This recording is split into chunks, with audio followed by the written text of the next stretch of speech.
ఇప్పుడు government of India ఇచ్చారు. ఒక 15,000 కోట్లు వరల్డ్ బ్యాంక్ నుంచి అమరావతికి ఇచ్చారు. ఒక 12,150 కోట్లు పోలవరానికి ఇచ్చారు. ఒక 11,114 కోట్లు రివైవల్కి ఇచ్చారు. సరే, మిగిలిన కొన్ని మేము ఈ వర్క్స్ అన్ని మీద పెట్టడానికి కొంత శాఖ కింద కొంత ఫండ్స్ ఇచ్చారు. కానీ ఆ డబ్బులు నేను వెల్ఫేర్కి ఇవ్వలేకపోతున్నాను. కనీసం అక్కడ పెడితే రివైవ్ అయితే, డెవలప్మెంట్ అయితే నాకు ఆదాయం పెరుగుతుంది. ఆదాయం పెరిగితే ఇస్తాం. ఇంకొంచెం ఫ్లెక్సిబిలిటీ కోసం ఆలోచిస్తున్నాం. ఎక్కడ ఫ్లెక్సిబిలిటీ వస్తే అక్కడ అవసరమైతే బారో చేసైనా సరే I want to give my commitments. తల్లికి వందనం కానీ, లేకపోతే రైతులకు ఇవ్వాల్సిన రైతు భరోసా కానీ I want to give it. ఏది రైతైనా అవస్థపడాలి, గవర్నమెంట్ అయినా అవస్థపడాలి. నాకు ఫ్లెక్సిబిలిటీ ఉంటే నేను అవస్థ తీసుకోవడానికి సిద్ధంగా ఉన్నా. I will give it. ఆ ప్రయత్నంలోనే అనునిత్యం ఉన్నాం. మా డిపార్ట్మెంట్కి అదే చెప్పాం. They are also doing same exercise.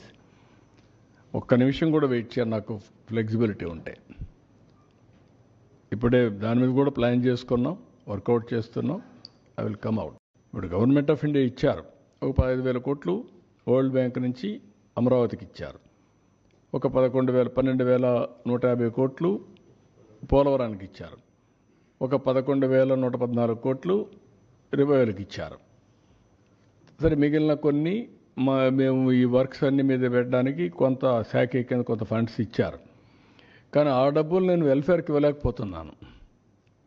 కనీసం అక్కడ పెడితే రివైవ్ అయితే, డెవలప్మెంట్ అయితే నాకు ఆదాయం పెరుగుతుంది. ఆదాయం పెరిగితే ఇస్తాం.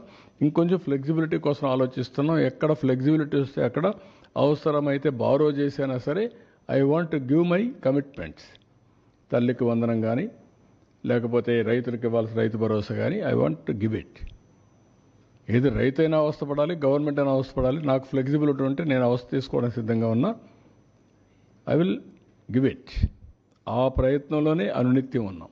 మా డిపార్ట్మెంట్కి అదే చెప్పాం. They are also doing same exercise. ఒక్క నిమిషం కూడా వెయిట్ చేయాలి నాకు ఫ్లెక్సిబిలిటీ ఉంటే. ఇప్పుడే దాని మీద కూడా ప్లాన్ చేసుకున్నాం, వర్కౌట్ చేస్తున్నాం. I will come out.